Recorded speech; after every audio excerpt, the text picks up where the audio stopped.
2024-এ একের পর এক মহাকাশে অভিযানের পরিকল্পনা। বহুদিন ধরেই ভারতের মহাকাশ বিজ্ঞানীরা মহাকাশ গবেষণায় অনেক নতুন তথ্য এনে দিয়েছে। আসুন জেনে নেওয়া যাক 2024-এর কিছু মহাকাশ প্রকল্পের নাম। ইন্ডিয়ান স্পেস রিসার্চ অর্গানাইজেশন বা ইসরো 2024 সালে মহাকাশ নিয়ে বেশ কিছু প্রকল্প রেখেছে।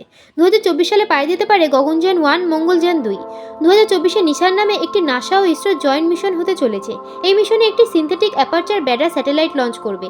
এই ব্যাডার স্যাটেলাইট যে তথ্য সংগ্রহ করবে তা পৃথিবীর ইকোসিস্টেম ও প্রাকৃতিক দুর্যোগ যেমন ভূমিকম্প, সুনামি সম্পর্কে জানান দিতে পারবে।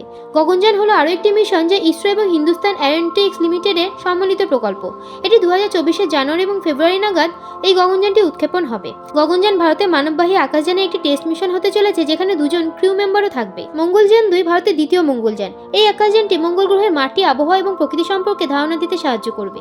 2024 সালে হতে চলেছে শুক্রযান 1। ইসরো একটি স্পেস ক্রাফট লঞ্চ করেছে। এটি 5 বছরের জন্য গ্রহটিকে প্রদক্ষিণ করবে এবং গ্রহটির আবহাওয়া সম্পর্কে তথ্য